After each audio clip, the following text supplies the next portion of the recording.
7th, 2023. If you will join and stand and say the Pledge of Allegiance of the flag. Allegiance to the flag of the United States of America and to the republic for which it stands, one nation, under God, indivisible, with liberty and justice for all.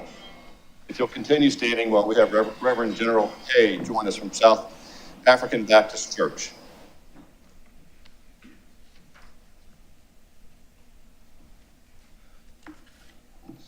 Mayor, Town Council, and our lovely citizens.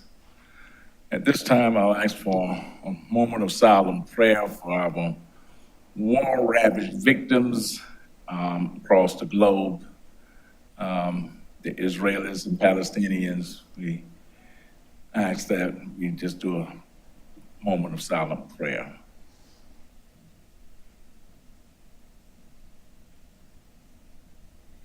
Okay, let us pray. Almighty God, keeper of our lives, light to our minds and feeder of our souls, we come thanking you for unmerited favor on this day. We come quietly contemplating the benefits you have bestowed upon this Hilton Head Island community of a mayor and town council. And we confess that we take much for granted as we find ourselves caught up in the frantic pursuit of goals. Oh God, I ask that you open our eyes, which have sometimes failed to see the blessings that we have received and are receiving. Give us a new sight to see this community as you see it. Pour into our hearts the waters of gratitude that will nourish the seeds of growth and commitment by this council, fostering a harvest for all of your people. Continue to provide wisdom, knowledge, and understanding to all of our elected officials. And then, oh God, we ask that you bless all of us individually and collectively. In Christ Jesus' name we pray. Amen. Thank you so much, sir.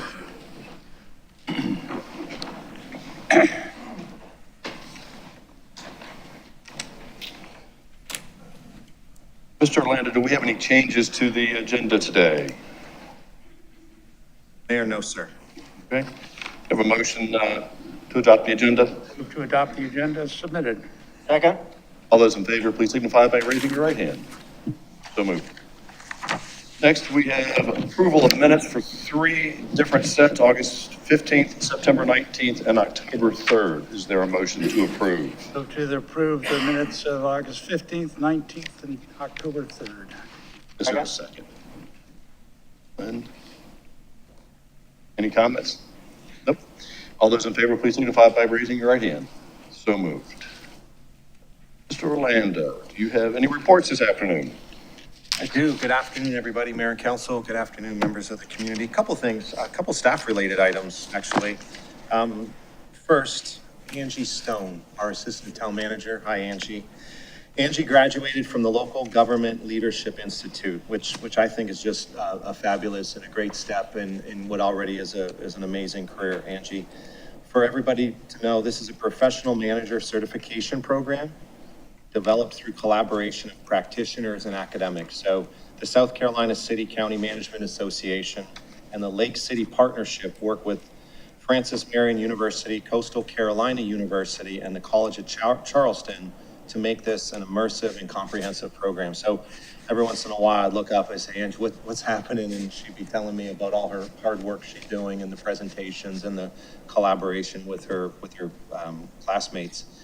And the program prepares participants to affect change in their organizations and improve communities where they serve. So congrats to you, Ange.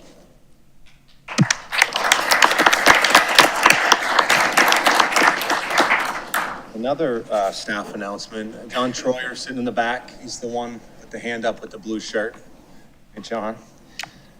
John's announced his retirement and John's last day is this week. So I Can't believe already, John, it doesn't seem like that long ago we started working together, let alone that you announced your retirement. So I just want to say with everybody here, a very special thank you to you from me on behalf of the senior team and on behalf of this organization. We appreciate your commitment to Hilton Head Island through the years, and thank you for everything that you've done, especially as a leader in the finance department. So congratulations to you.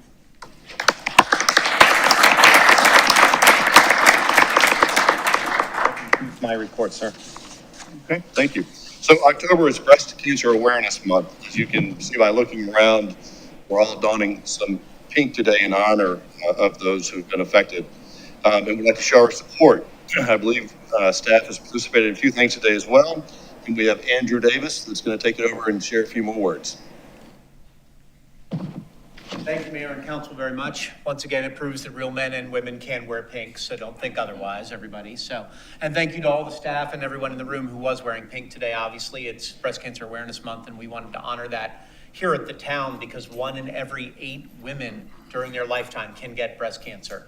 That's 1 every 2 minutes, which is an incredible number to think, and that there are 44,000 people in this nation that could die this year from breast cancer alone. So we wanted to do something here at the town. We didn't just want to talk about it, but actually make a difference. I'd like to bring up the folks from Beaufort Memorial here with me as well. They're going to help out during this time on October 30th from 9 a.m. until 1 p.m. We'll be holding an event at Shelter Cove where you can get a free breast check by a professional out here in their health and wellness truck. It's an amazing process that they want to help out. They want to do a part. And now that they've joined us here on the island through the Island Imaging Center, they're part of our community as well. And I'd like to get Ashton to tell us a little bit more. Hi, my name is Ashton Viterbo. I'm with our community and corporate health programs with Beaufort Memorial Hospital. Thank you guys for having us here today. We're really looking forward to this event that we have teamed up with you guys on for October 30th. I have the pleasure of working with our mobile unit quite often. We go out in different communities on different corporate locations and provide different health services, whatever that organization or company is needing at the time. As it's Breast Health Month, we're going to be doing the breast health event here with you all. We have a nurse practitioner who will be on the mobile unit providing free breast health exams. If there is something found in that exam, we will also have a team, some people from Mark's team, our oncology team, on site to help guide the next steps if they do need to be seen in an office. Fortunately, we have a location here now where they can get a mammogram very close to home. If they happen to live in Beaufort or Okatee area, we have 2 locations there as well. So we have great access for next steps, but we'll have a full team there to guide people in what the next steps are.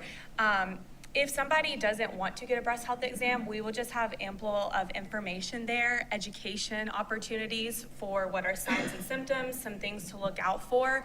So it's encouraged for anybody who has been impacted by breast health or even is just a female in general to come to this event. They may not want the hands-on exam, but they can get some great information on and resources on what to do for their breast health.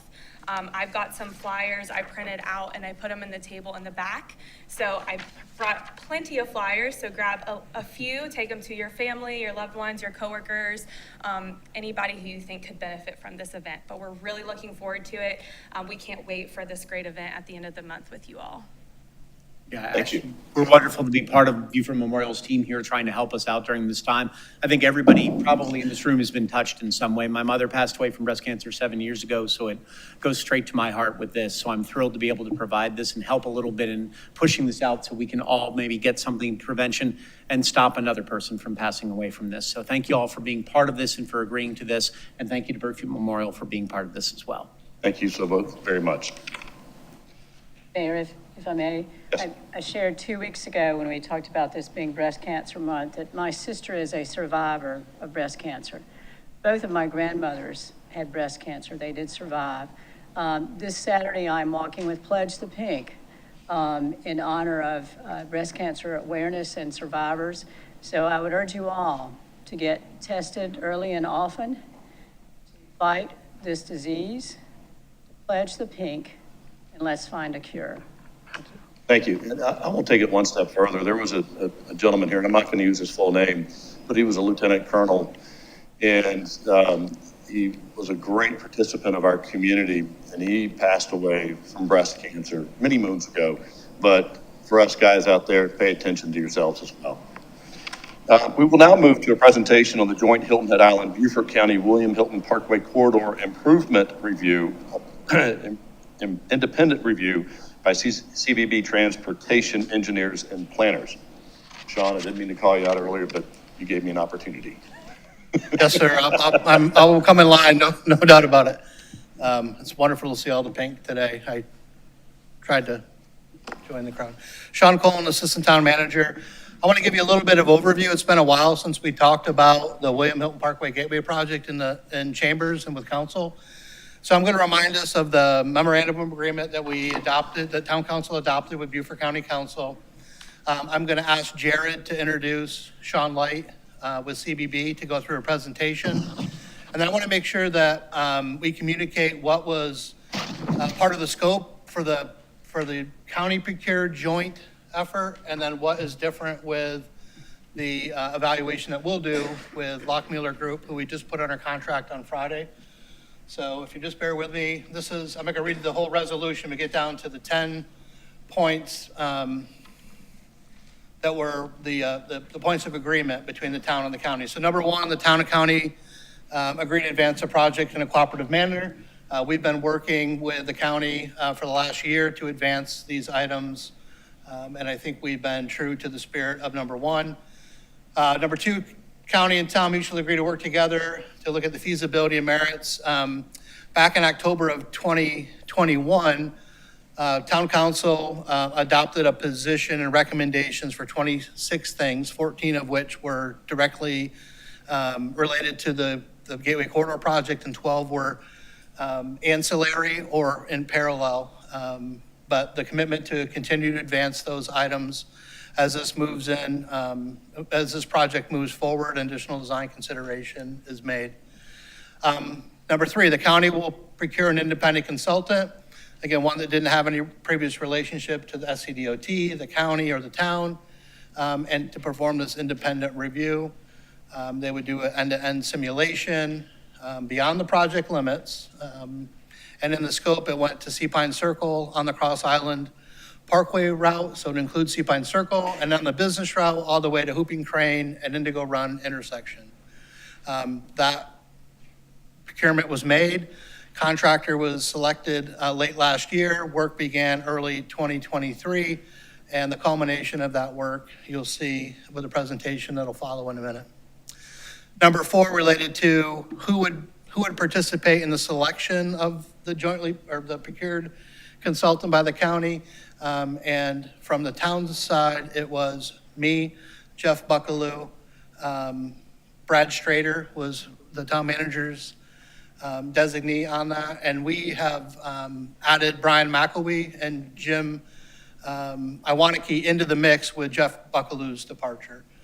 On the county side, it was Jared Fralix, it was Eric Clausen, who has recently left the county, Jennifer Bragg, one of their consultants. But we worked through the procurement selection and then worked through with the county on the technical side as the contractor worked through the scope. Number five, there was an agreement with the town and the county that the county could pursue with DOT the finding of no significant impact. It was their choice on when that submission were to be made. But if it was submitted and the findings from this evaluation were to change recommendations, then amendments could be made to the environmental assessment and then resubmitted to Federal Highways for review. Number six, and this is a requirement of the NEPA process, that there's a value engineering portion of all federally funded projects, or I'm sorry, not federally, but projects that go through the NEPA process. You have to do a value engineer to look at optimizing the investment and best value for lowest cost. 7 was to continue to work on things outside of the specific project area, but with SCDOT and Low Country Area Transportation Study, or LATS, to look at the adaptive traffic signal technology, synchronizing signals all the way out to Interstate 95. We are executing all signal upgrades on Hilton Head Island, all 25 of our signals. And we will have an update to you at the next meeting and status on that project, but we're nearing completion where that can go fully functional from an adaptive standpoint. And I know the county will pursue in their work program the installation of other adaptive technology consistent with ours as we move forward. And we involve them in the procurement of our consultant and the technology that we're using, so that would be a seamless integration. So any signals outside of outside of those that have already been installed would have the adaptive technology if they weren't already installed before the project. Number 9 talked about municipal consent. This agreement didn't grant municipal consent, and that municipal consent wasn't needed until the right-of-way phase is ready to move on.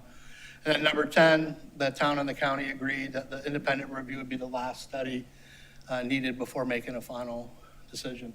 So that's a reminder of what was agreed to last October and what we've been working with and what the county's been working toward.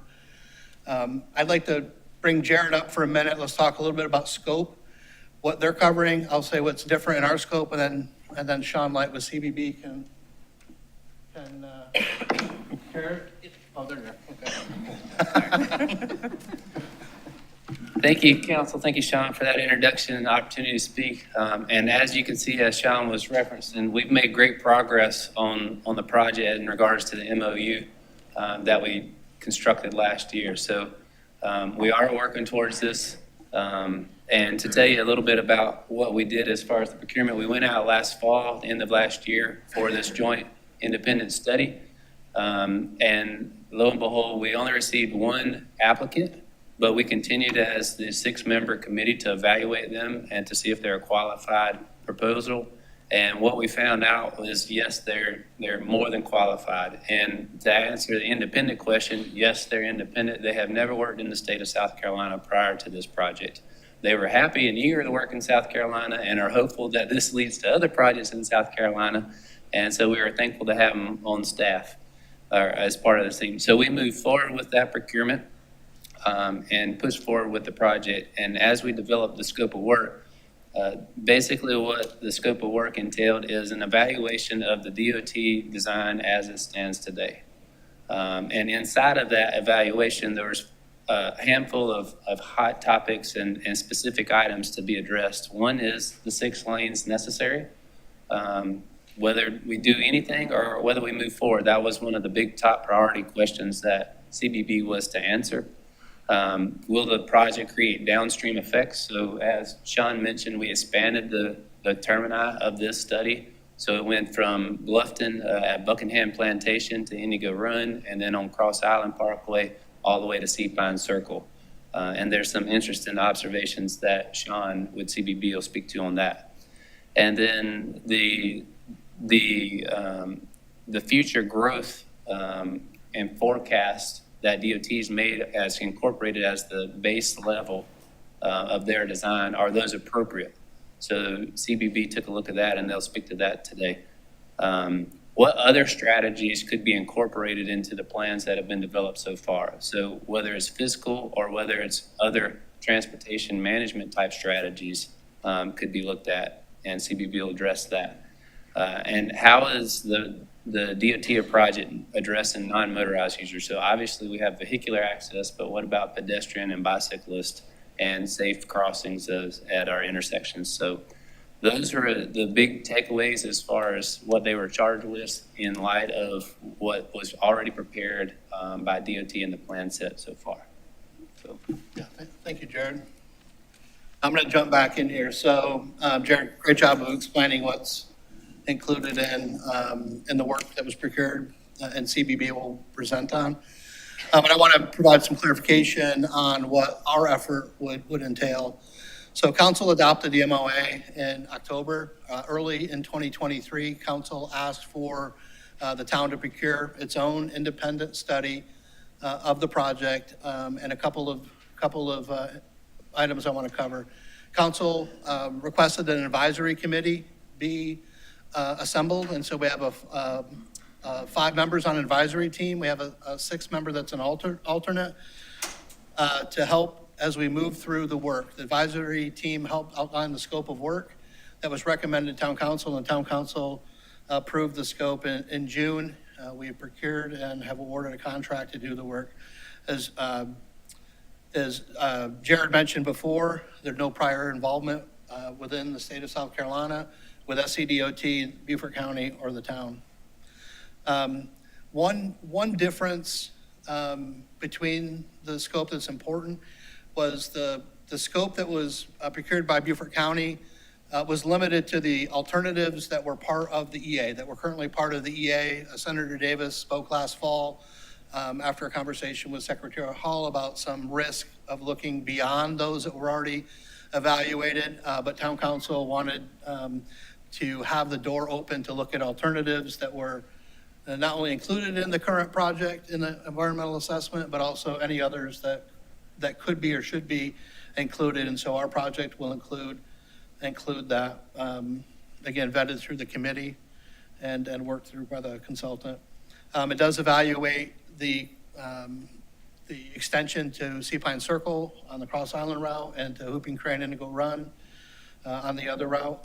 One area of focus that we want to make sure is covered is to understand the impacts and mitigation and options for mitigation for the project. And so we'll look at intersection alternatives, 2 sets of modeling to get real detailed based on our current traffic conditions and forecasts, but to understand the physical impacts in Stony and the mitigation options that are available there as well.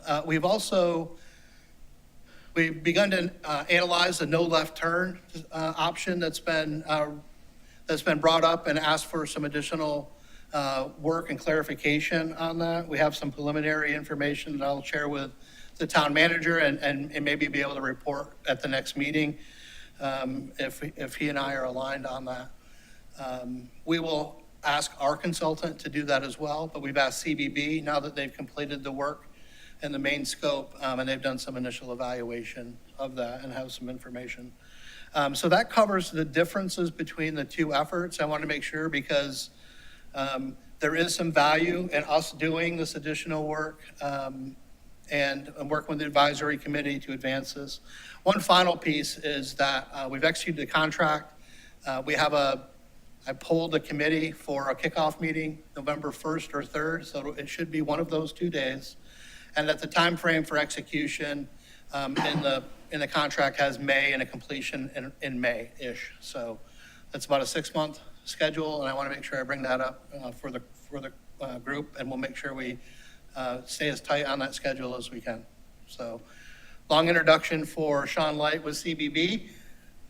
So Sean, you want to come up? He'll provide, and we're all here to answer any questions that council or anyone has. Thank you. Thank you. Thanks for the opportunity to work on this project with you. Y'all have a beautiful town, and we've enjoyed working on this project, and I've enjoyed my time coming out to Hilton Head Island here to work on it. So what we're going to go through is just a little bit about CBB. We're unknown here, obviously. A little bit about what we were asked to do, again, our scope of work. We'll go through our major findings. We're going to go through something called travel demand management, which is something that I think maybe we've added from some of the previous studies, and we're happy to answer any questions you have. So CBB is a small firm. We're about 35 people in St. Louis, but we're all transportation engineers and planners. So really the core of our work that we were able to bring to this was transportation studies and planning and transportation modeling. We have a lot of expertise. I've been an adjunct at Washington University in St. Louis for 20 years. We have others that are at a pretty high level within the company. I'm a past international president of the Institute of Transportation Engineers. So we're bringing some pretty good firepower from a small firm for this. Some of the rest of the team, Nirav Patel was our modeler. We'll go through a lot of the VISM. Mike Elbin did a lot of the planning work, helping work with the transit, and Joanne Martin was my deputy project manager on this. So just to make sure we're clear, this is one of the questions that came out. We presented a couple weeks ago to the Beaufort County Council. One of the questions was, what's the area when we talk about widening to 6 lanes? We're talking about the DOT's project, and this is it. So Bluffton to Spanish Wells. This is the area when we talk about where is widening required. This was the area that we're asked to evaluate for that. So here's the questions that were asked. Is widening for the DOT's project necessary? What are some downstream impacts from the project? Are the DOT's forecasts reasonable? Are there other strategies that can be brought to bear that can help this project or alleviate the need for the project? And how will this impact non-motorized users? So the methods that we did, there's a lot of data, a lot of information, reports to review. So we went through all of the previous studies, the information that was out there. We came out in March for the better part of a week, did travel time runs. So we drove, we sat in traffic a lot. We watched the traffic. We rode bicycles around the island. We did our best to find all the bus stops, ride the buses that we could. So we really tried to experience what transportation felt like and what that really looks like in the area. We built a VISM model, and I'll talk about VISM in a minute here. VISM's a little different from some of the previous studies. The previous work was done in a model called Synchro, and there's a highway capacity software that was used. VISM is just a higher end version of a lot of that, and we'll show you what that does. But it really lets us look at things from a system standpoint and how things work together. And in addition to the roadway, we looked at the bike ped network, we looked at the transit systems, we looked at some of these other areas. As Sean had pointed out, or Jared, I forget which one, we expanded the previous study areas to go to Indigo Run and to go down to Sea Pine Circle so we could again look at this system holistically. So what is VISM? VISM is a micro simulation model. It's got a stochastic model, which means every time I run it, it'll actually give a different result. So every time that you go out, if you go and drive in from Bluffton 5 times, you're gonna have 5 different experiences, right? Traffic's not the exact same every time. So this model actually gets to that level of details to replicate the randomness that's in the system from day to day, and let's just look at that. We did something that we don't normally do for models. We actually ran a 3-hour model. So we ran pre-peak, we let the queues develop, and then we let them dissipate. So we ran 3-hour models for both the morning and the evening to get that full experience of the queues coming and going. And then we ran a number of different scenarios, and we'll walk through what those look like. But everything from 2023, and what we did, I mentioned we ran travel time runs. We drove and we recorded how long it took us to get from Bluffton over to Indigo Run.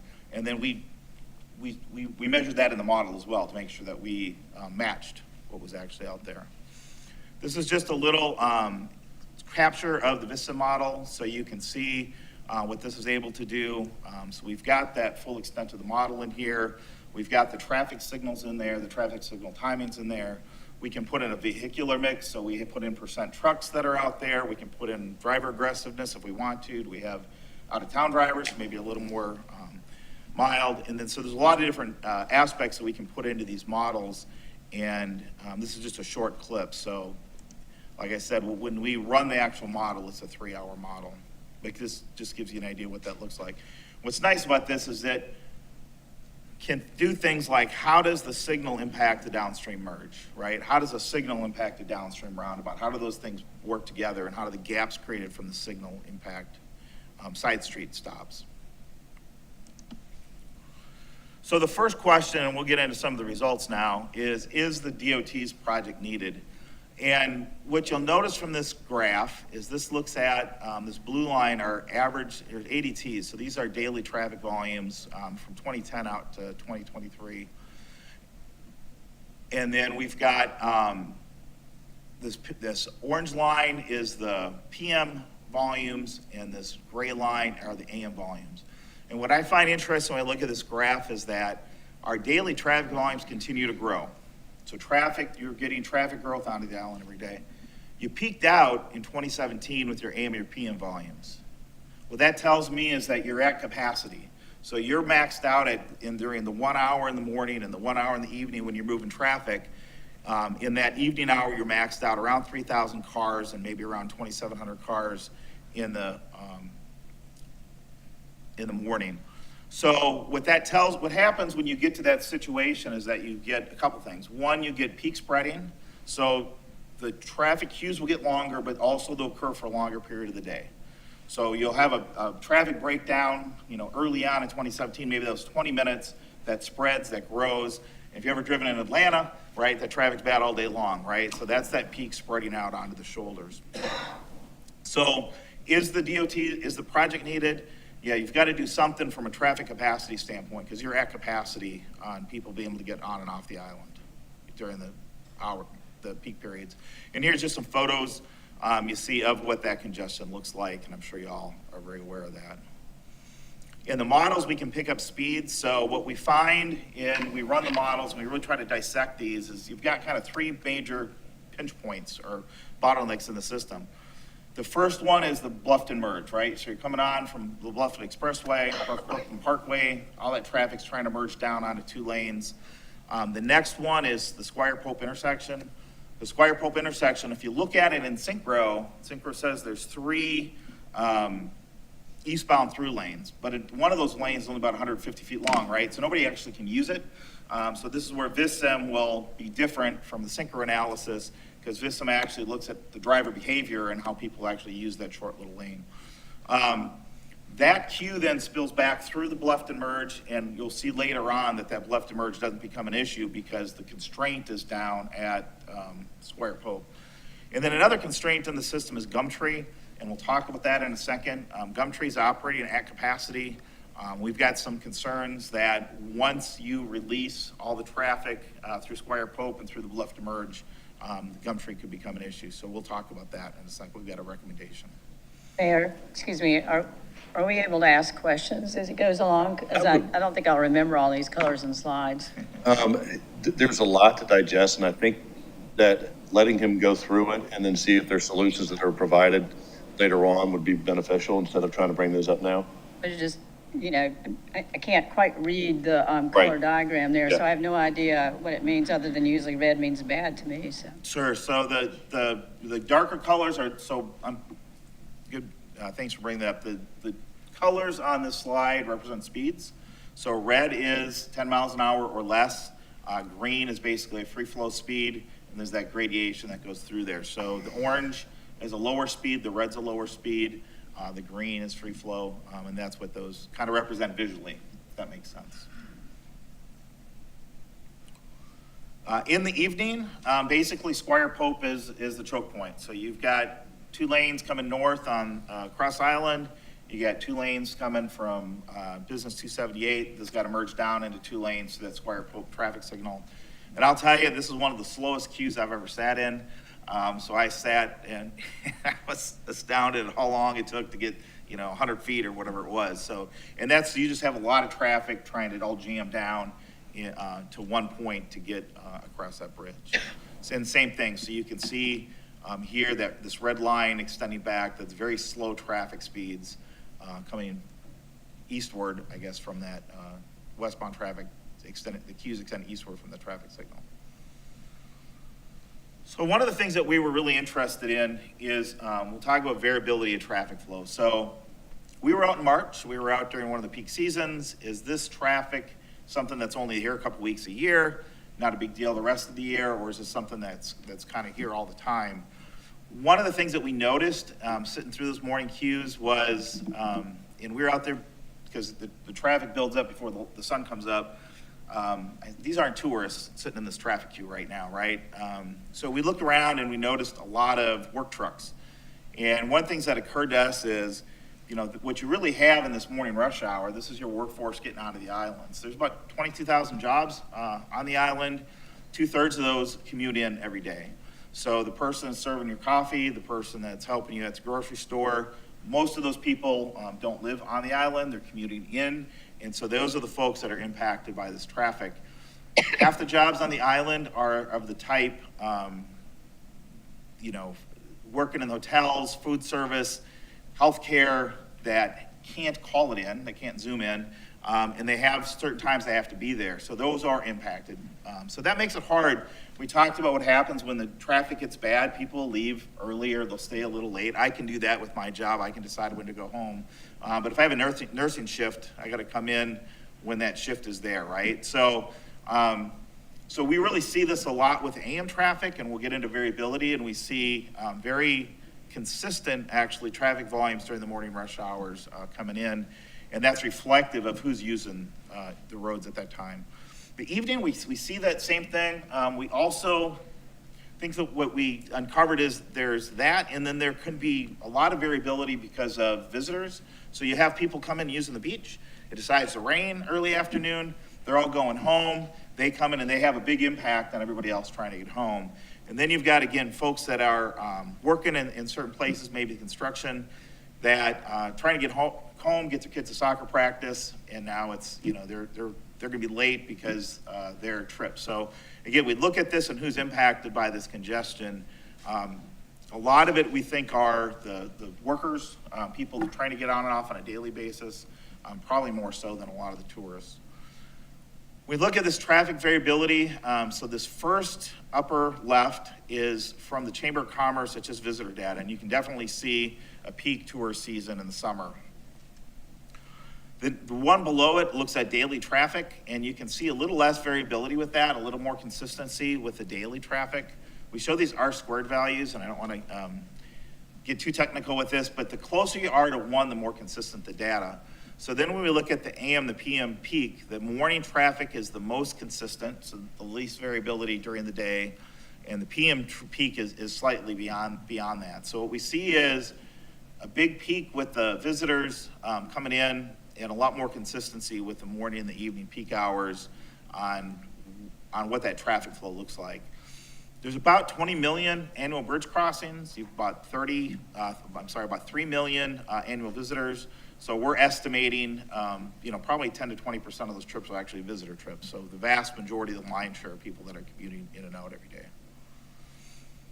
So we'll get into the results of the remodeling in a second, but I wanted to bring this up as we go. There's 2 supporting projects we think the local community should take a real hard look at, and we already kind of mentioned these, Gumtree Road and Sea Pine Circle. So at Gumtree, you used to have 3 through lanes through this intersection. About 10 years ago, there was a project, it looks like, to add some pedestrian facilities at the project. And it was restriped that the rightmost lane becomes a right turn only lane to go to the south, and you only have 2 through lanes. What we see is if the DOT does their project and this isn't addressed, this becomes the bottleneck, this spills back just like Squire Pope does, and now you've got a problem, and we'll go through some of those results. We really haven't accomplished much in the morning. So our recommendation, it looks like you could restripe this intersection without adding any pavement. There's some island work that needs to be done, some traffic signal work, some reworking of the pedestrian facilities. An example is this crosswalk right here. When you push the walk button, it really does give you enough time to get all the way across here. What you could do is put a push button in the middle and have you get across halfway at a time, which would have a lot less impact on traffic. So there's things that you could do, and we didn't get into the details of that design, but this looks like a pretty low-hanging fruit, pretty easy way to get that additional capacity to get that third lane through the intersection, that third eastbound lane through, without expanding the footprint. Obviously, design work would have to be done to determine exactly what that looks like. The other one is a little more tricky, and that's down at the Sea Pine Circle. So Sea Pine Circle does 2 things. One of the things it does, which I really love, is folks coming off the Cross Island Parkway, it's a traffic calming feature. So you hit that circle, and it slows you down, it calms you as you get into the broader community. It also is, and if you look at the map, there's really not a way around it. So almost everybody who uses Cross Island Parkway has got to go through that intersection, and it's running at capacity now. So when we look at where these traffic volumes go into the future, if we want to get people off of Business 278 and have them use a Cross Island Parkway, you're going to have to do that through addressing the Sea Pine Circle. The parkway itself has got plenty of capacity. There's no capacity issues at all at that along that facility, but they have to go through the Sea Pine Circle, which becomes a crux. So This is a tricky one, so we don't have a recommendation for you, what to do at this location. This feels like one that needs a lot of public engagement. There's some trade-offs between capacity and the traffic calming effects. So this is a great project to get into, but we didn't feel within our scope we could really give you a recommendation what this looks like. What we did do is in our models, we put a traffic signal there only so that we could get the volume through there and up to the project area to make sure that we could actually test the project area with the full traffic in there. So this looks at some of the benefits of the project. So in this case, we've got, we've got 278 eastbound and westbound and northbound, southbound Cross Island. We've got 2023 no build, which is what you have today. We have the base build, which is the DOT's project, and then the build plus, and the build plus includes the Gumtree improvement I just talked about in Sea Pine Circle. So you can see that if we just did the DOT's project, in the morning, we're not fixing anything. It's just as bad. It's just as bad after the project as before, because again, everybody's gonna back up from Gumtree. If we just add that extra lane through the intersection, we can cut the delays in half. So that's a pretty big improvement. And then the evening, what we find is the DOT's project works well. So the Gumtree is really just for eastbound, which is for the morning, and Sea Pines, again, helps us distribute that traffic between Business 278 and the Cross Island Parkway. We are asked to look at a scenario where we don't do any widening through the Stony community. So in this case, we keep the laneage that's through Squire Pope and Spanish Wells.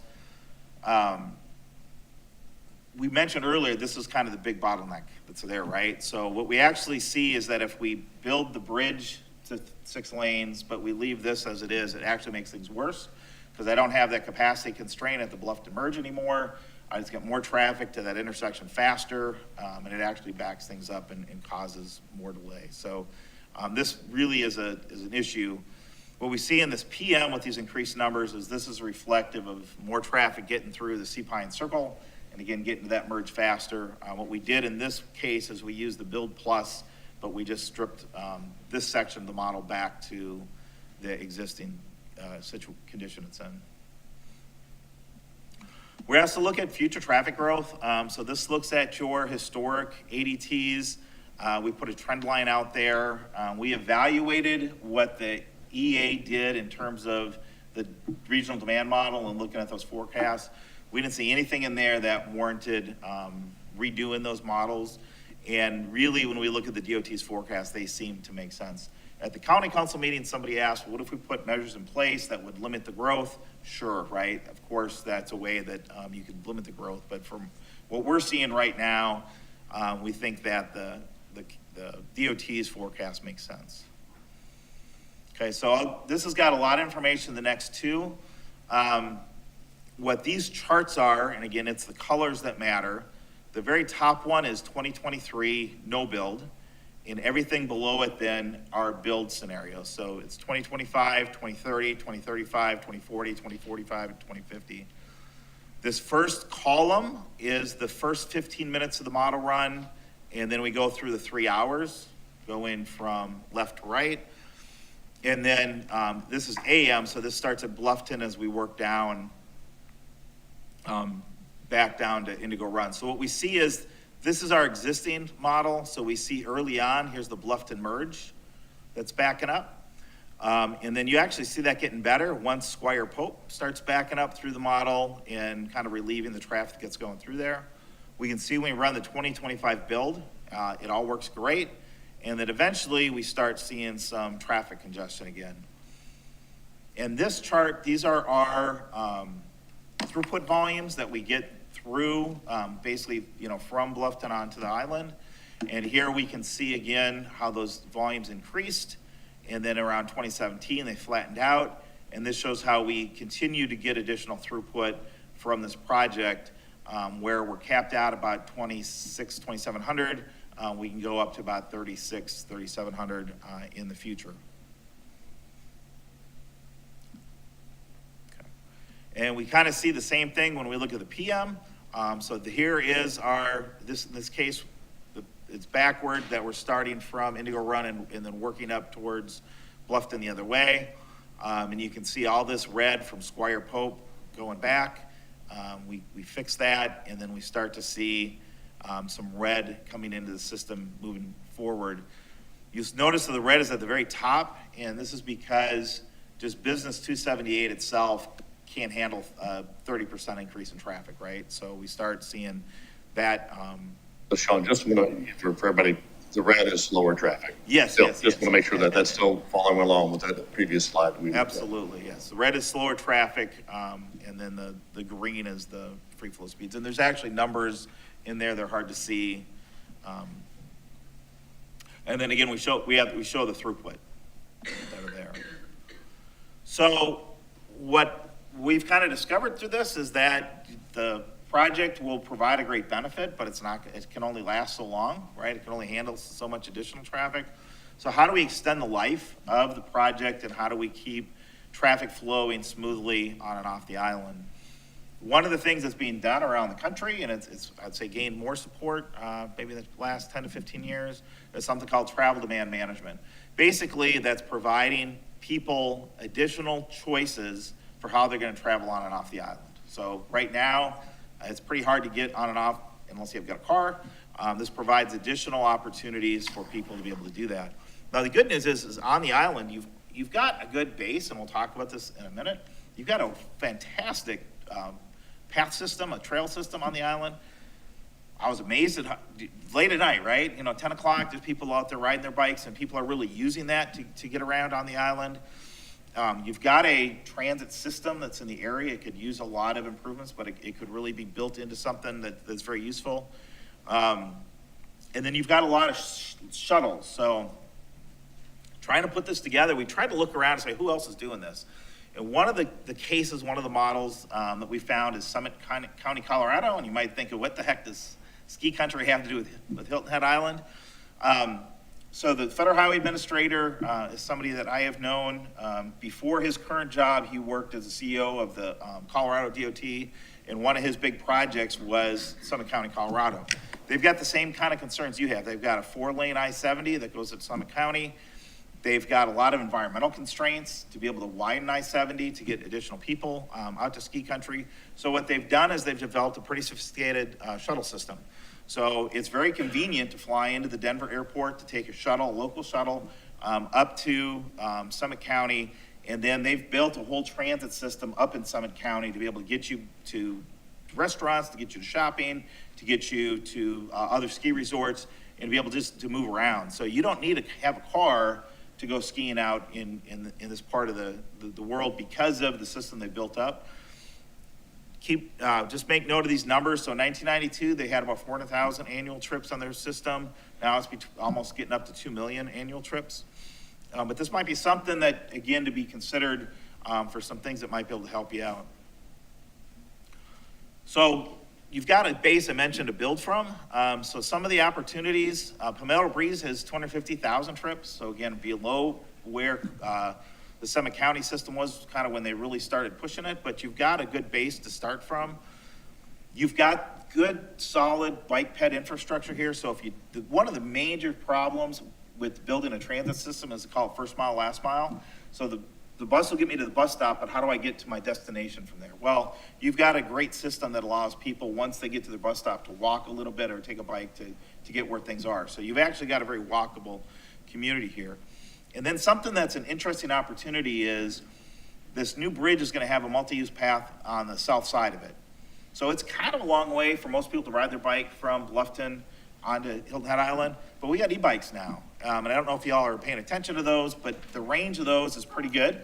So there's opportunities for people to be able to use that as another form of transportation. You don't have to get everybody to have a mode shift, but if you had a mode shift to say 5 or 10%, that could make a big difference in moving forward in helping you out. So some of the things you need to do, the transit system you have has got some funding constraints.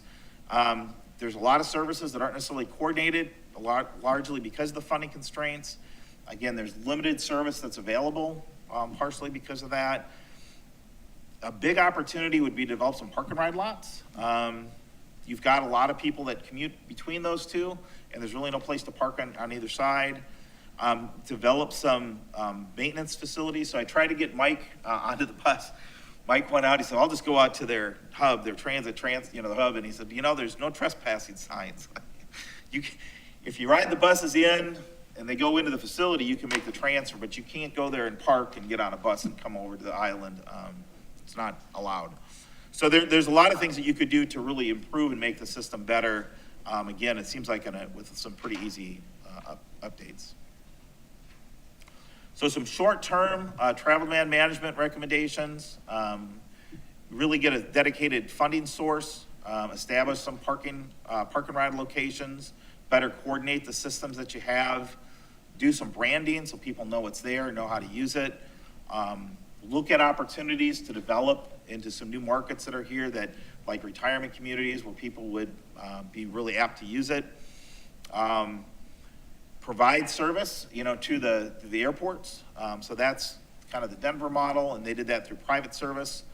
And then one of the things to talk with the DOT about is when they're designing the bridge, is there an opportunity to make one of the shoulders wide enough that you could potentially have a future bus on shoulder? So if you do get congestion out in the 2040 area, one thing that can make these bus services more attractive is, once the congestion hits and it's slow, to have the buses be able to get on the shoulder and kind of bypass those queues.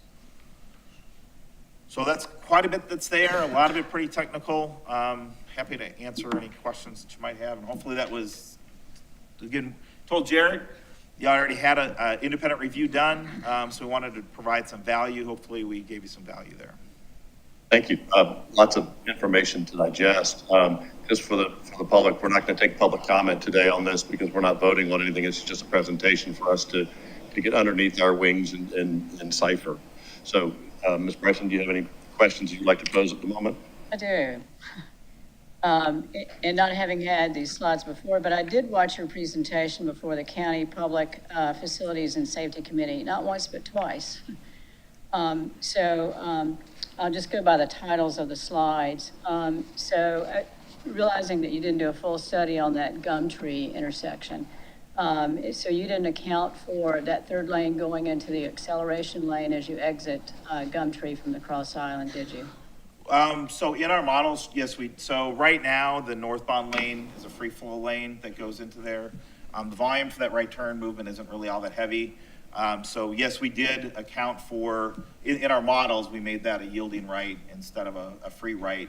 So we just switched the priority to that 3 through lanes versus the northbound right. Okay, and then also there's another pedestrian bicyclist crossing that you didn't keep in mind. If you expand that lane where you've got your,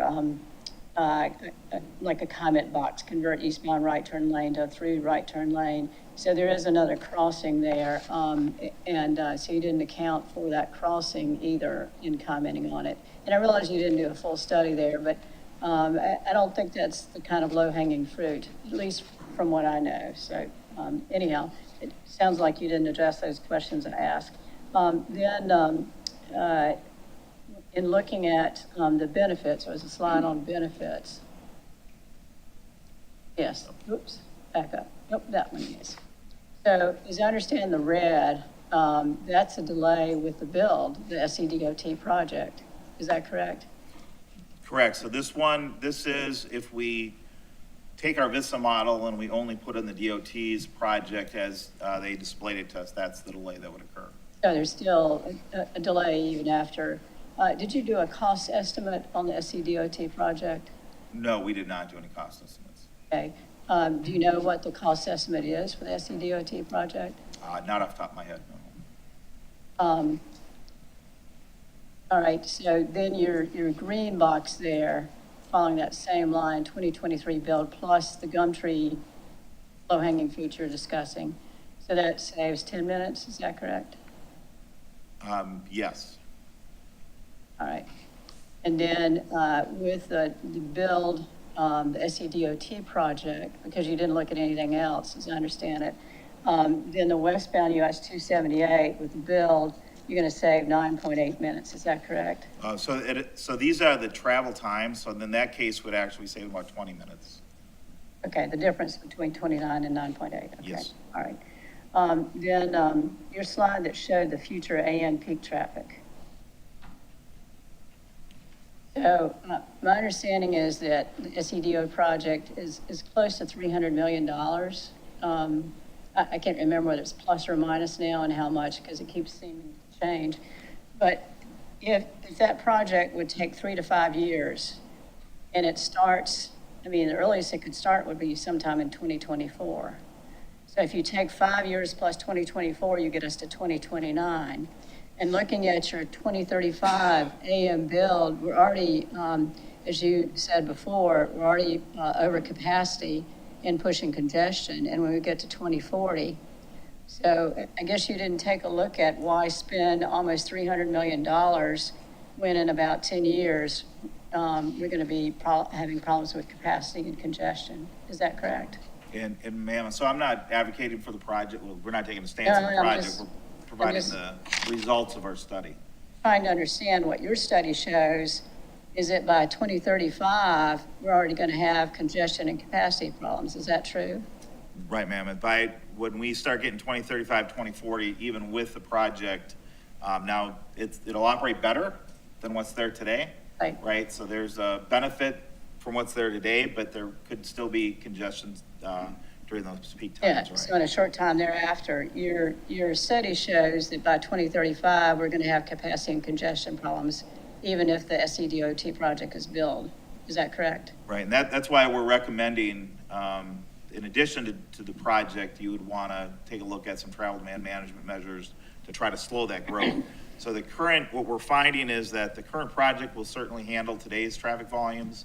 At some point, traffic continues to grow, and that project will only be able to take care of some amount of those future growth. Okay. traffic volumes. And because our adaptive traffic signal system is still in the process of being completed, when was your study completed? When was our study completed? Correct. It was September Of this year? of this year, correct. Okay. So did you make any analysis of what if there were an adaptive traffic signal system? So within the VISM, as a technical thing, within the VISM models, we're not able to put in adaptive traffic signal control. We work with those systems on a regular basis. Those systems work well, especially in variable traffic patterns, that helps to adjust the signal timing. When you're at capacity, like Square Pope is, they're gonna have very little impact on the ability to move cars through that intersection. Okay, all right, but you didn't make an analysis of it, okay. As I understand it, you didn't make a recommendation for Sea Pine Circle. You recommended that there be a study of that. Is that correct? Yes, that's correct. Okay. And then, as I understand it, taking a look at the future problems here, what your suggestion is that we install a mass transit system. Is that the only solution you're suggesting?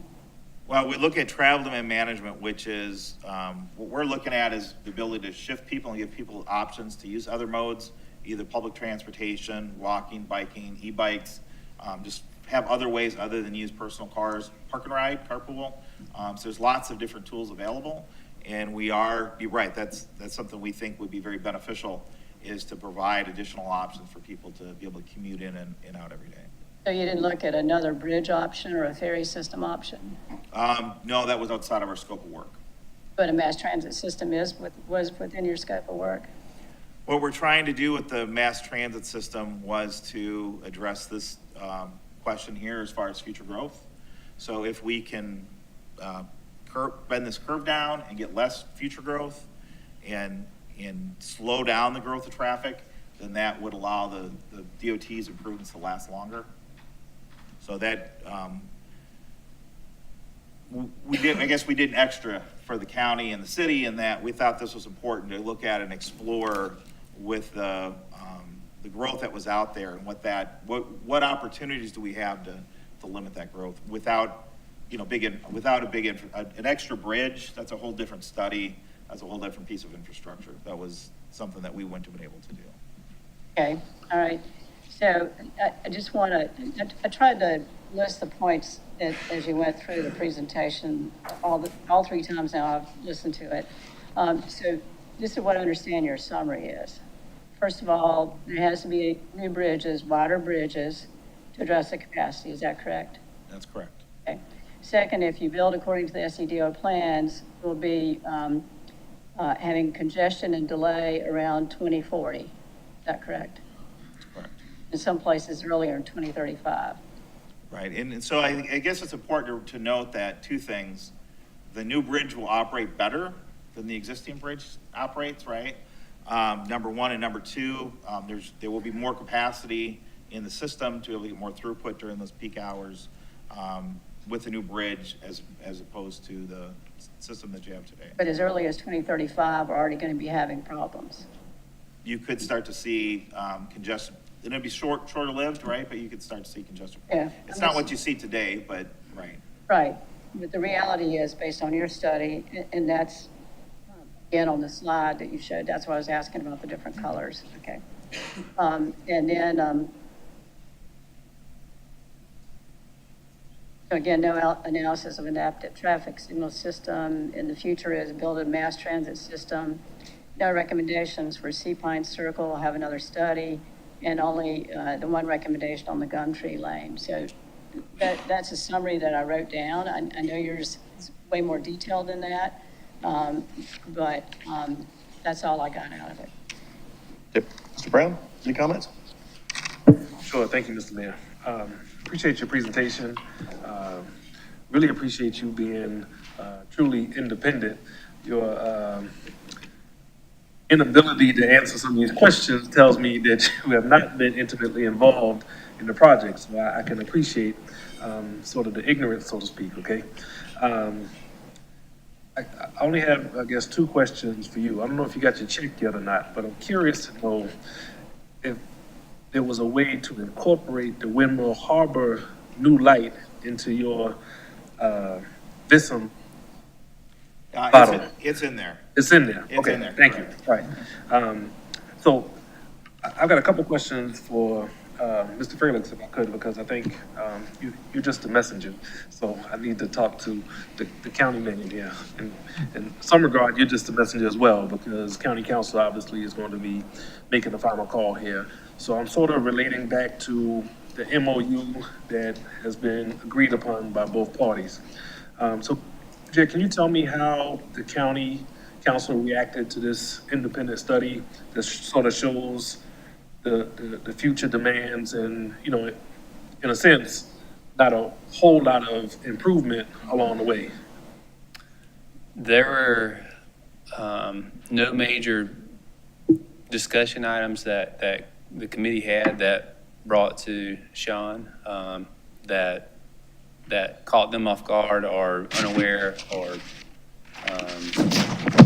I mean, it was, I guess favorably would be summation. And as far as the recommendations that the firm is making, any reaction to those? No, so that will be coming up at the Public Facilities Committee, upcoming next Monday, I believe.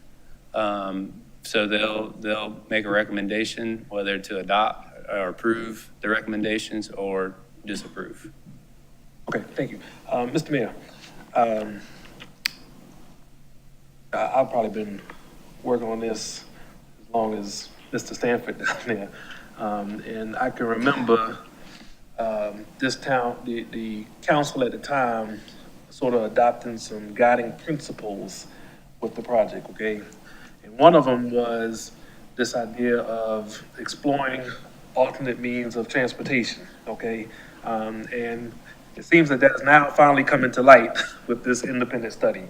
So I guess the message that I think we need to send to our counterparts at the county is, you know, we may have missed a little bit along the way, or maybe a lot, we can argue that, but now that we have more qualified information in front of us, and we'll have even more so once our study is done, I'm curious to know how are we going to have that qualified discussion, okay, and it not be this cat and mouse that we've been playing over the years. I think that's important for us as a community. It's important for the county as a whole to have that conversation before we make any drastic moves as far as this project is concerned, because this, to me, is very telling as far as the future of our community and county overall. Okay, thank you. Mr. Ames?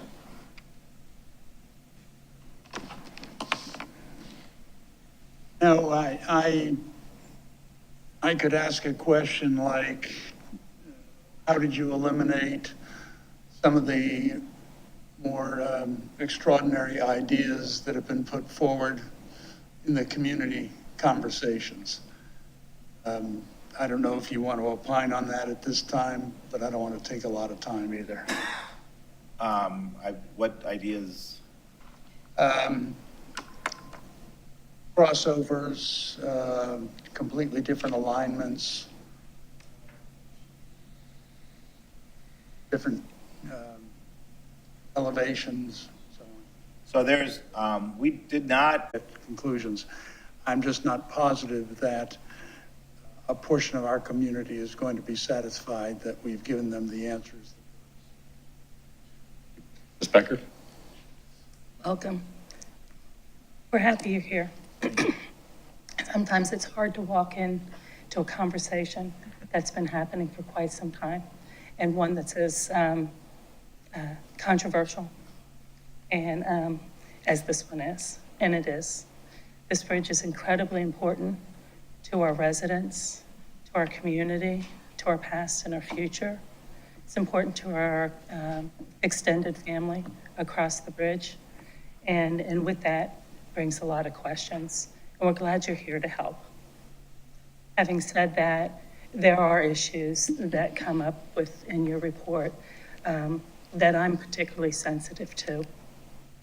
And happy that you brought forward one of my long-time emphasis as we've been looking at these issues is that transportation is, with regard to bring a park and ride, that sort of discussion that you've highlighted in your report should be a critical component of this, a first look even. We have monies that we can spend to purchase property, to work with our associated agencies around the state to get some of the barriers broken down, to develop that. It'll solve problems with workforce coming over. It'll solve problems with workforce housing. It'll allow people to have the dignity and right, and I say that in a way that doesn't come out the way I fully mean it to live where they want to live in the way they want to live. And so that's an incredibly important part of your report, and thank you for adding it. At $320 billion plus thereabouts, whatever the cost ultimately is with this project, a number of considerations haven't been thought through. You mentioned something wasn't considered with regard to reduction in growth. A county council member, I believe you mentioned even, said, well, what if there are reduced numbers? And we have an initiative in place that our state senator has helped put into place through a penny tax to buy land, to create less development that will offset some of that traffic coming onto the island. So that is impactful, needs to be part of the analysis. Those transportation issues that we talked about, that is important. The idea of what we have been looking at internally with regard to Sea Pines Circle, that is part of the equation, that should be part of the analysis. And so not having considered those things is bothersome to me. The idea that the Stony neighborhood is not considered in a way is meaningful. That the final statement, as I heard it, was there's no way to get through that community without enlarging, having the impacts that we are trying to avoid. That's not an outcome that I'm comfortable with. And I think that outcome could be different if all of those other pieces were part of the analysis. And so I think there's a lot of work still to be done. And while I don't agree that your report isn't something that a portion of our community won't be happy with, we are looking to get to a place where we can have a solution. I think your solutions are as much not included as part of your analysis in the report and beneficial to the discussion as what you've given us today, if that makes sense, right? The parts you left out are as important as what you included, because that's where the real focus is really should still be. That tells us more of what we need to know about where we can get to provide us with what we can look forward to as a reasonable solution to our long-term goals. Transportation, park and ride, understanding the impacts of reduced development off island, allowing for housing of different types to develop elsewhere. Those types of things that I've already mentioned. Is it bottom line? Another question, and I think Patsy was driving at this. Is 20 minutes saving in an afternoon peak hour worth $320 billion to anyone in this room? And I think that's the big question mark on it. I'm not going to belabor it, but I think that if we really want to find solutions, we look at those unanswered pieces and not build a bridge for 10 years that doesn't satisfy anybody's needs long-term. Yeah, I guess in response to that, the areas that you've got concern with, I think are actually, our documents support that. So we look at land use policy, we talk about travel demand management, and we focus on the transportation aspect, which we did. Land use policy is another form of travel demand management, right? So if you have less development on the island and you can, again, bend this curve down, we don't get to 2045, right? So that kind of gets back to the widening to 6 lanes is what's needed for now. And it gets you benefits into the future. If we want to not have congestion in the future, we need to bend this curve down, and that can be done either through providing alternate means of transportation or things like land use policy. One of the areas with the Stony community, and something that we looked at and would be a discussion with the DOT, is there's a lot of lanes through there, and they're all 12-foot lanes. In a lot of communities, we don't need 12-foot lanes. We hardly, in a road like this, and with our firm, we hardly ever recommend 12-foot lanes. You're coming from a freeway type facility into an urban type facility, would be down 11-foot. I've seen people build 10.5, 10. So you could probably fit all those lanes within pretty much the footprint that's there now, with some design exceptions on the design front. Again, that's kind of out of our scope of work. So there are ways that you can minimize the impact to that community and still get the throughput capacity that's really needed to get the. Look, in your opinion, then, is the bridge the first, and then we put on all of these others, or is there a pattern that is useful to create a better transportation system, to look at the impacts? That's something that has already begun with regard to land conservation and reduced development off island. So when we look at this, what I'm seeing, my professional opinion, is it's all one system. So when we look at the bridge, when we look at Square Poke, we look at Gumtree, we even look at Sea Pine Circle, we look at demand management. I wouldn't wait to 2040 to start building up your transit system. I'd start that tomorrow, right? Because it takes a while to build a system out.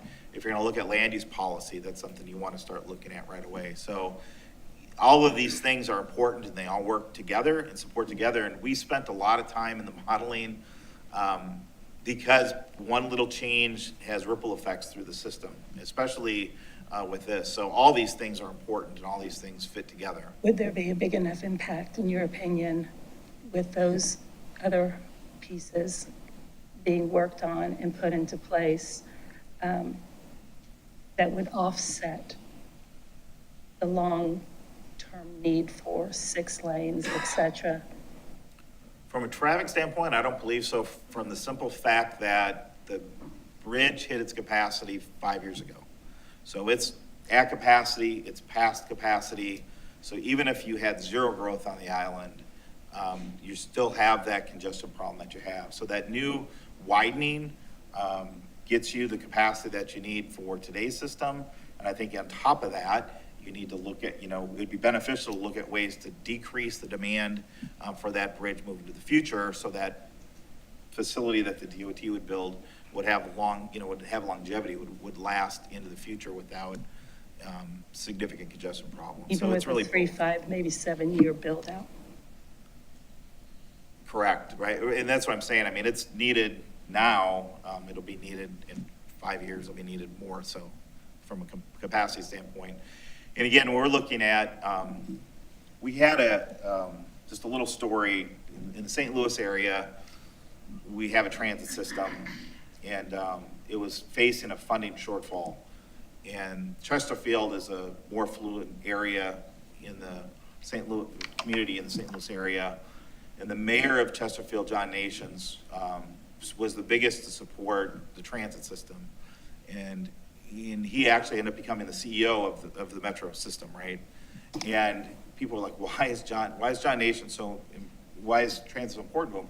Well, there's a lot of retail, and the folks that work in those retail establishments don't live in the Chesterfield community. They have to get there. A lot of them are transit dependent. So when the funding shortfall hit, the transit system was cut, businesses were screaming to John Nations, hey, we can't get workforce, right? There's nobody. So his motto was, public transportation, we don't all use it, but we all need it. Like, if you want to go to Starbucks and get a coffee in the morning, you need to support this, because the person who's serving you your coffee isn't living in the Chesterfield community, they're commuting in via bus.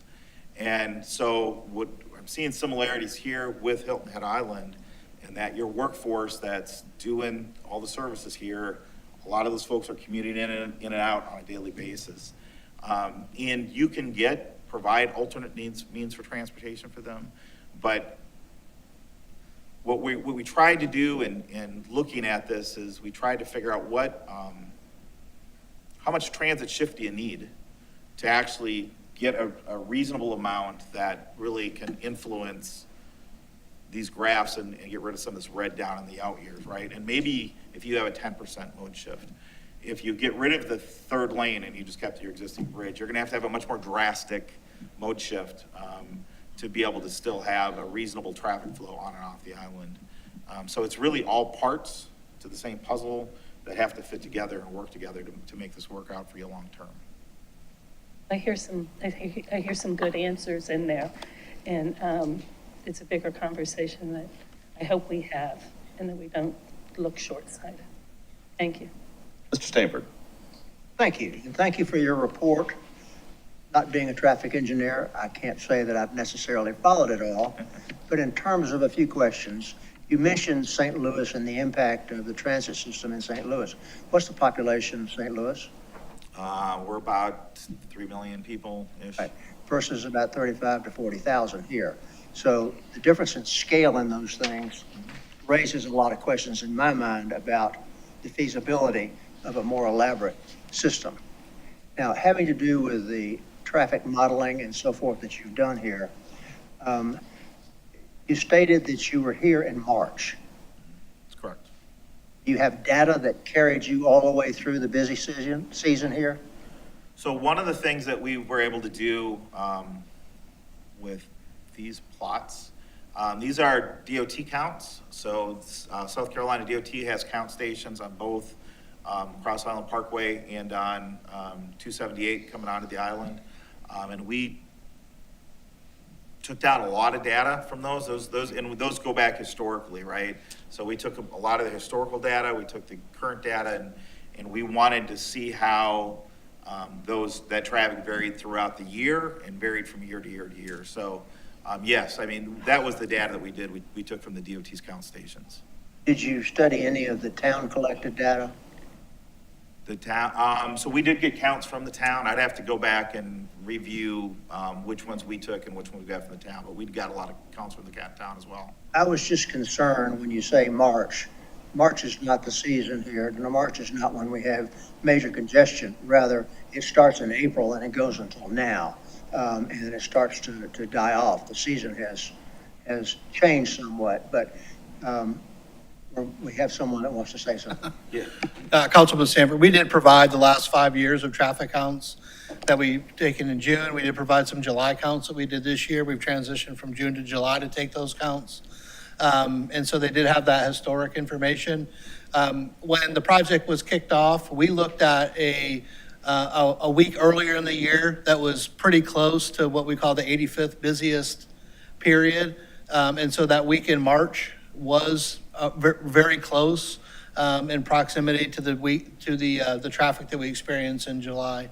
And one note, during school, when school's in session, there's a significant impact that we see in AM and PM peak that we experience similarly in the summer season with additional trips because of our beaches and hospitality here, so. Thank you for that So we did make sure it was clarification. very close in that count. Thank you for the clarification, Sean. Could you go back to the charts that, showing AM and PM and the green, there we are. As I look at these, not being an expert, even though they went away. I'm not sure what. I didn't know I had the power to do that. But what I see is, I don't know what it's doing. I guess we'll leave it on here. don't touch it again. I'm not. What I see here is a major improvement in the green as a result of the project being built. And that goes forward with a dramatic change for almost 10 years before it starts to die off. I don't look at this corridor project, which is the way I refer to it, I don't look at this corridor project as a magic solution where all of a sudden we're going to have free-flowing traffic. We are attracting a lot of people here. We're attracting people here because of our climate, because of our beach, because of the attitudes that are here, et cetera, et cetera. And so we're going to continue to do that. Yes, we are trying to develop some controls here having to do with overdevelopment and managing development better. But I see significant improvements in traffic flow with these green zones. I'm looking here at AM. Show me the PM if you would. PM is even better. If I just look at a, if you will, a gross view of these things. And so I see significant improvements coming out of this project. Is it worth $320 million? The citizens of this county, in a vote that agreed to tax themselves, said they were willing to tax themselves to improve the traffic here on Hilton Head Island. So I think you've shown us through independent analysis that there can be an improvement. It's not a magic solution to everything, but it is a significant improvement. I'll look forward to a workshop with traffic engineers and the council where we can get into the weeds on this a little bit. This is the first time we've seen it, so it's hard to ask questions. But thank you for your input. Thank you for your expertise. Thank you. So, a lot of information to digest, obviously. You know, one of the things that, as Mr. Stanford was saying, is I look at on this slide is if nothing was done, how everything would turn red, right? That's kind of how I would look at that. And I imagine if we did a verse, you know, that's what we would see is it was just those green blocks would just eventually turn red. And also with that, I look at the purpose of one of the purposes why the bridge is being done, and that is to put them all on the same schedule for replacement down the road. You don't want to do one now and do a little bit, you know, in the next 10 years, create another traffic nightmare. So there's a lot of different, you know, planning things that go into it. I'm not going to go through questions with you now because there's a lot of information. You've had a lot of questions here already. But thank you. And there is a lot of work that we need to do to understand this a little bit deeper. And of course, we'll formulate additional questions as well and get to Jared. If you will go to one slide before I go forward, and that is the regional slide, where it shows that one. I just want to touch base on this real quick. It's something I was going to cover in Soloco. But if we look at the Allendale, Colleton, Hampton, and Jasper County, there you go again. As Jared made a presentation to Soloco a couple of weeks ago, back in September, you know, the county is talking about a major 25-year plan in road redevelopment. And this is something that I would imagine was not part of your purview for conversation and addressing, but I think has a huge impact as to what this next pattern of road work will be as to how it affects traffic leaving the island. So what 278 is, what 170 is, what 462 is, you know, what these different roads are and how they look in the next 25 years is also going to impact that. So that's something that I just want to make a statement on right now for people to be aware of. And Jared, we'll have to have more conversations about that. Mayor, if I could offer just one comment to that. Yeah. So you are right. At the county level, we are working on a sales tax committee right now. It just got established last week. The town's member as well as the other members. So they have tasks by county council by the end of the year, come back with a recommendation on what sales tax should be put forward in the 2024 and beyond. One of those being transportation, and the discussion is a long-term solution. What I offer specific to this presentation and this project as it relates to that sales tax committee and their task is this fits into their body of work. So this may not be the perfect solution to 278, but it is a solution that's bringing forth benefit. And more importantly, it's a stepping stone towards a long-term solution and a long-term funding mechanism to continued improvement over the next 25 years. So there's $80 million that is already collected from the citizens of Beaufort County, ready to move this project forward, joined up with the DOT money and the state infrastructure bank funding. So this plays a pivotal role in what the next 25 years could potentially look like with that sales tax committee. So thank you. Perfect. Thank you. That's all I've got for now. Mayor, if We're we not going could- to go back through. No. I was just going to ask for a digital copy of the presentation. Oh, yeah, absolutely. Yeah. Absolutely. If we get a digital copy of it, yeah, that'd be great.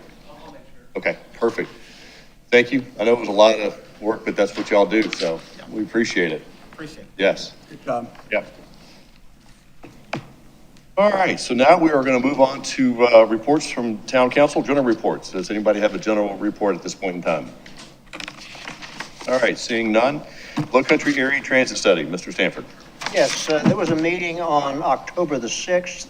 A lot of the discussion at that time had to do with areas independent of Hilton Head Island. They're continuing to begin to work on the widening of 95. They're starting to look at some general plans there. Also on US 17, connecting over to the Talmadge Bridge, that project is moving along. It is moving along slowly because they're having to build the road on pluff mud, and they have to compress that, and it takes time. That project is not expected to be completed until October of 25. We just heard the report. I was going to mention that we were going to be getting this report. More locally, the 278 signals, we've been having glitches with problems on these interactive signals because they're much more sensitive to electronic surges and so forth. And we have a lot of older coils, which are the things that actually trigger the signal. So they're getting some short circuits in there.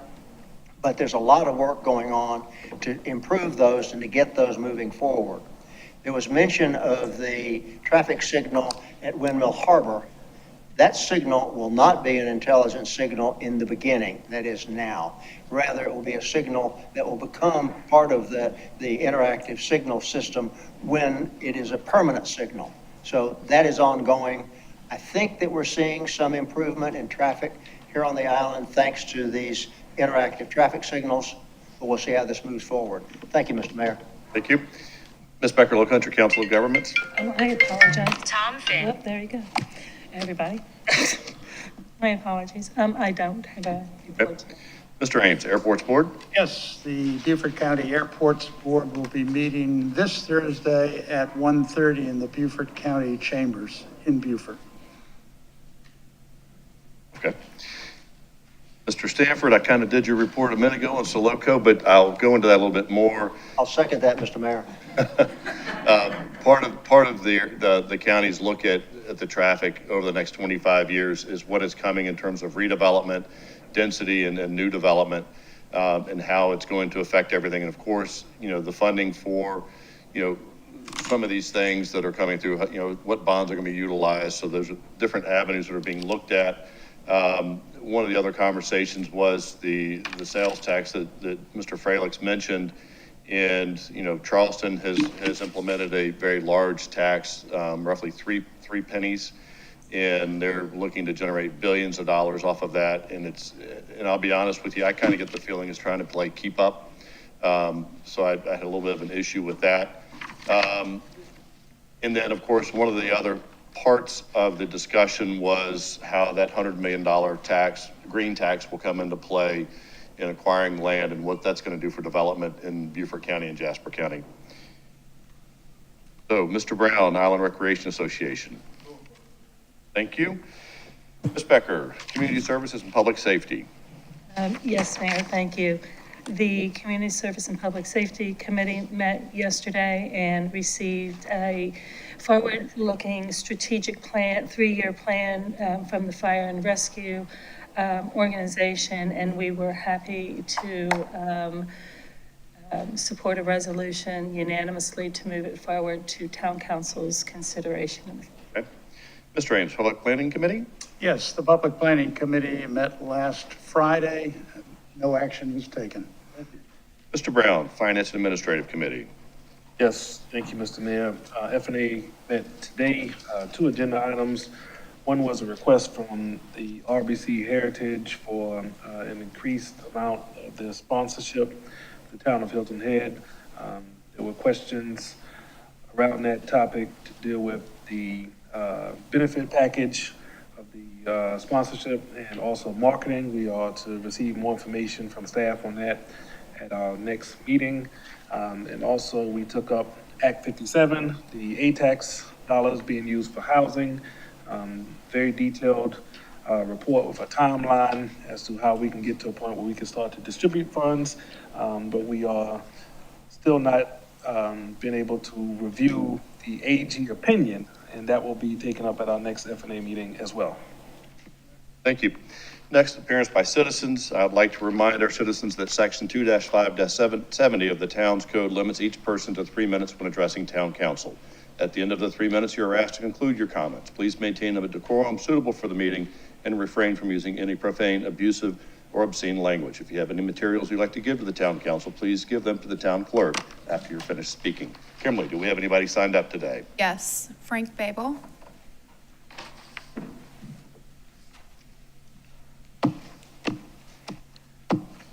Good afternoon, folks. My name is Frank Babel, and for those who don't know me, I represent Bike Walk, Hilton Head Island. We're an advocacy organization that deals and helps the town with the POAs and the community with helping make Hilton Head Island safer and more bike and pedestrian friendly. And I'm up here basically to give attaboys to the town where deserved and to raise issues where warranted. Good news and bad news. After about 10 years of being the #1 best thing to do on Hilton Head Island, we've been bumped to 3. Now, #2, the good news is it's Coligny Park. And a number of other parks are in the top 10. That's great news. I mean, we're glad to see that happen because that shows what Aaron and the team has done to make that place world-class. So congratulations to you for funding it and Aaron and the team for doing the job they did and for the people who come here, the importance of parks to our society. Okay? We'll be back to #1 in a few years, but that's okay. #3 is okay. I hate to say #1 is the distillery. I guess there's a message in that one. Some other good news. The new pathways in Shelter Cove are just a home run, getting great feedback. There's a new name for it, David. It's called Long Cove West. You know, they have their pathways and they're happy with it and they're walking around and it's just been a real good success with the poetry trails and the places to sit and all that sort of thing. So again, it's very good. We have a new pathway on Woodhaven that's going up. It's going to assist neighbors in that neighborhood get away from a very bad intersection at Cordillo and Pope and bypass it. It's going to help people in the Seabrook and the folks who live in that area. So it's a very good step. It's a hard project. There's a lot that's needed. But the other attaboy is it's really good to see signage there. we've been, a lot of times people come up and ride their bikes and say, oh, there's a construction project, what do I do? So at least now there are signs that say, it's closed, watch out. But what we'd like to also see is a little arrow that says, this is where you ought to go. So you're almost there, but the next thing is put an arrow that says, okay, just go around me or something like that, okay? On the other side is the intersection of Arrow Road and Palmetto Bay Road. It makes a statement about our future. It's a great job, and hats off to Jen and best wishes to her and to Carla Vinson for the new proof of concept map kiosk design. It's excellent, it's with it, and it's cost efficient. But what we'd ask is the staff work with us on the actual tips, the safety tips are going to be on it, because there's something out of 15 years ago. We've trained hundreds of people. We got lots of feedback from the ambassadors. We have some ideas about that. Just give us a call. Thank you, Frank. Thank you. Ross.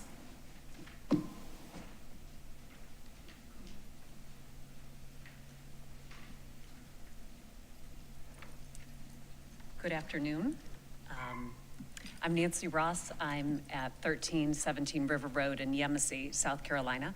I just signed up to speak today. Thank you all for the opportunity. I just saw that you were promoting breast health and breast cancer awareness and the pink ribbons. And I just put some notes together from things I've discovered. My aunt recently passed away from breast cancer, and I wish I knew then what I know now. For decades, I believe the pink ribbon has been a scam. The Susan G. Komen Foundation is behind the pink ribbon. I don't know if you're familiar with that, but three things I want to say about the color pink, the causes of breast cancer, and the cure. In 1982, the evolution began with the pink ribbon, and the Susan G. Komen Foundation has raised millions from people like me and probably many in the room for breast cancer. Now, the Susan G. Komen Foundation also funds Planned Parenthood and many Democrats. They're one of the major sponsors of Planned Parenthood, which is one of the major providers of abortion in our country. And also Planned Parenthood has harvested live organs from aborted babies. I don't know if you're aware of that. I read one case where a live beating heart was taken out of an aborted baby, a live baby, and sent to Stanford University for research. I was horrified, and I'm sorry this is happening. Now, the causes for abortion, number two, the causes for breast cancer, abortion and hormonal contraception have been proven to increase your risk of breast cancer significantly. So are these same people raising money from us funding something that is actually causing the problem? I encourage you all to really do some research on this because, again, I believe it has been a scam for decades. Now, finally, a cure. I've read ivermectin and hydroxychloroquine, but particularly chlorine dioxide are very effective in curing breast cancer and curing cancers.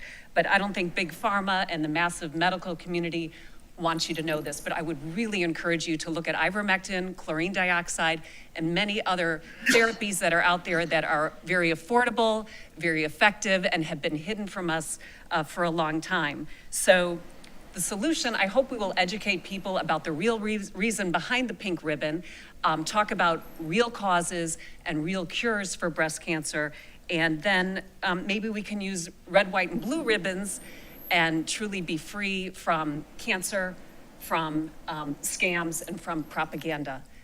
Thank you. I appreciate your time. Kimberly, next. Meg James.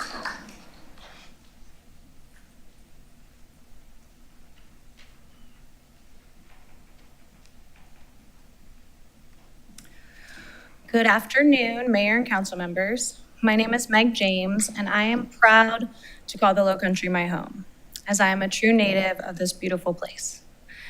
My family arrived here in 1978, and what started as a project for a friend from Ohio turned into a lifelong love affair with the island. Our neighbors would approach my parents, asking them to work on their projects, and they made a commitment to stay until the work ran out. Now, 45 years later, they are still actively contributing to the growth and development of the island and all over the Low Country. I have a special connection to Hilton Head Island. having been one of the very first children born in the Hilton Head Hospital when the maternity ward opened. I played sports at the Island Rec Center, graduated from high school, performed in our local theaters, and so when I graduated from college, I couldn't resist the allure of returning to this unique place that I love so dearly. Today, I serve as the executive officer for the Hilton Head Area Home Builders Association, an organization that represents not only Hilton Head Island, but all of Beaufort, Hampton, and Jasper counties. We had members present at the recent Public Planning Committee meeting on Friday, and we wanted to express our gratitude to the mayor, Councilmember Ames, town staff, and everyone involved in the decision to pause the proposed FAR and parking updates to the town's LMO. We understand that the concerns related to island development are multifaceted and that a one-size-fits-all approach won't suffice. Therefore, we propose a well-rounded and collaborative solution. I would like to extend an offer to serve as a liaison between council, staff, and our community of experts, including architects, builders, realtors, insurance companies, property managers, and concerned citizens. Together, we can create a joint task force to address these concerns comprehensively, taking into account all aspects of the issue. Once again, thank you for your time and consideration. We look forward to working together to ensure that the continued development of Hilton Head Island remains mindful of the diverse needs and priorities of our community. Thank you. Daniel Anthony. Please, let's not do that. Daniel Anthony.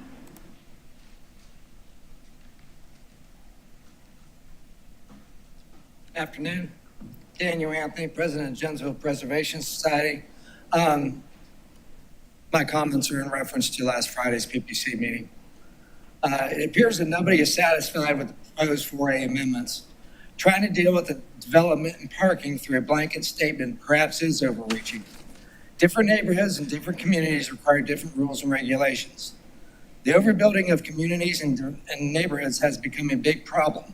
So does the short-term rental market and the problems that go along with it. But I do believe these two items can be dealt with and should be dealt with per community, per neighborhood. Communities and neighborhoods should be developed in accordance with the existing character of that particular community or neighborhood, not only with the size and future use of the structures, but also with the input of the existing members of those particular neighborhoods. This is a vital step in the future of what this island is to become. Without this insight, residents will be subject to someone else's version of what's best for them. Therein lies the problem. Would any of you accept someone else's version of what's best for you? I think not.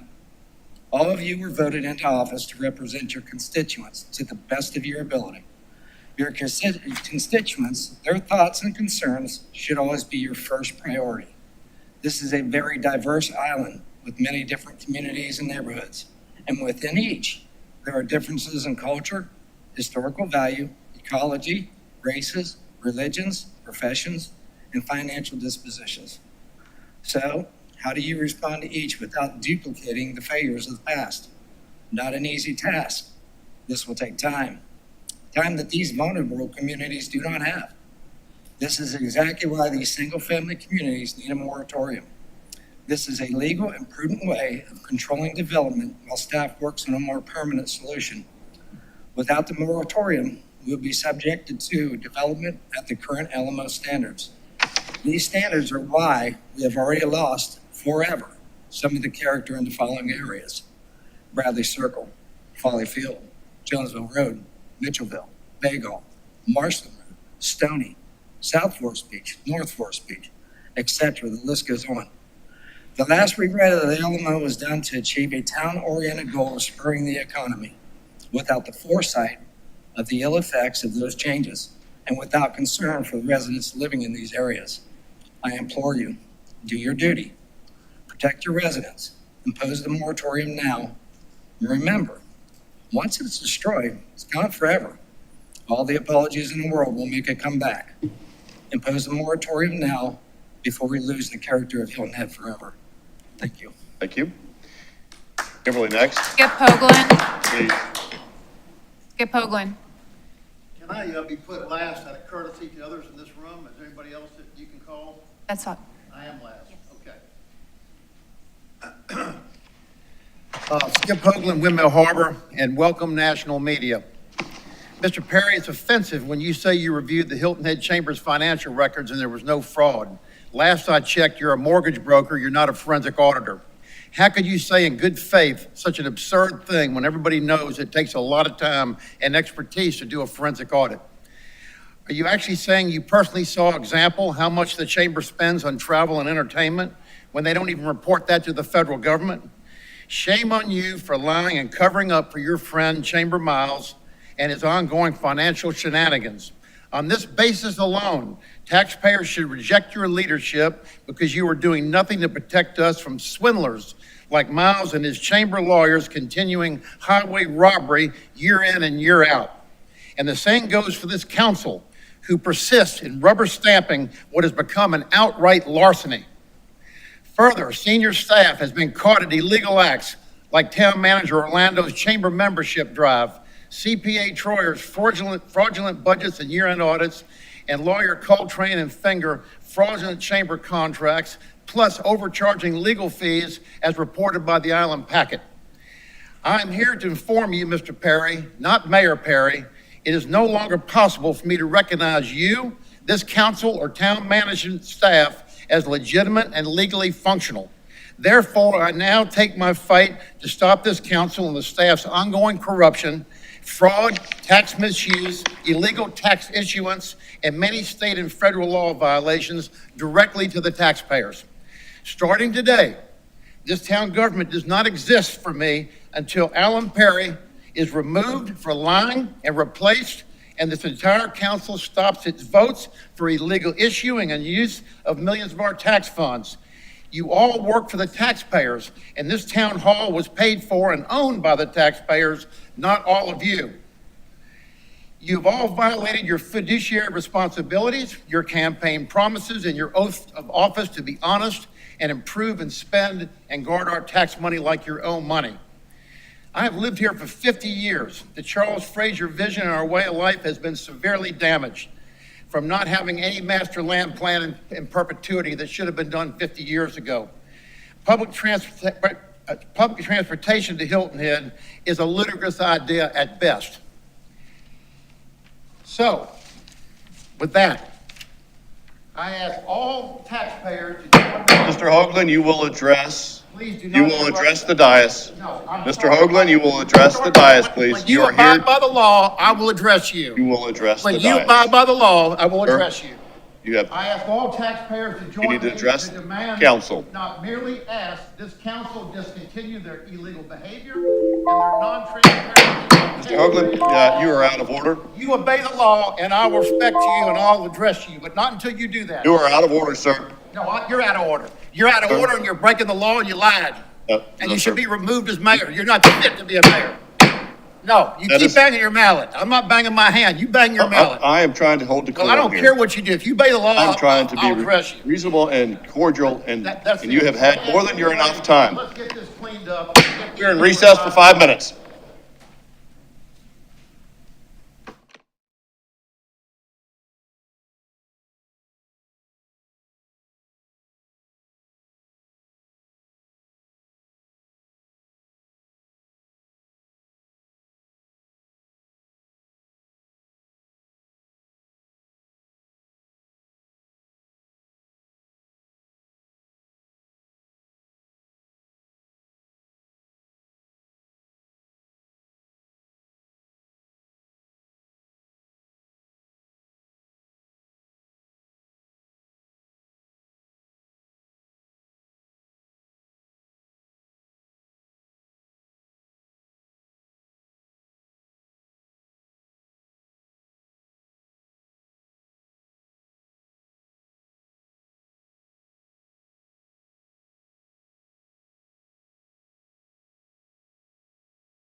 We're going to move on to the consent agenda.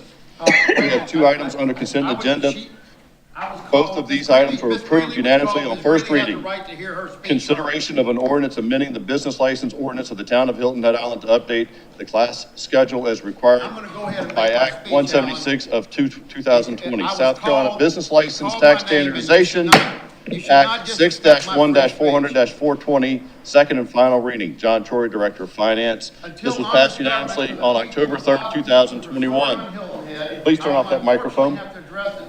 Consideration of an ordinance of the town of Hilton Head Island authorizing the execution and delivery of easements encumbering real estate owned by the town of Hilton Head Island South by the Hilton Head Island PST under the authority of South Carolina Code 5-70-40 and 2-70-20 Municipal Code of the town of Hilton Head Island and providing severability and effective date. Second and final reading. Passed unanimously on September 19th, 2023. If anyone would like to remove these consent items to ask for specific questions or need more information, please let me know. Anybody wish to remove it? All those in favor, please signify by raising your right hand. Join me in demanding. So moved. We're adjourned. Conduct an outside forensic audit on the town budgets and finance.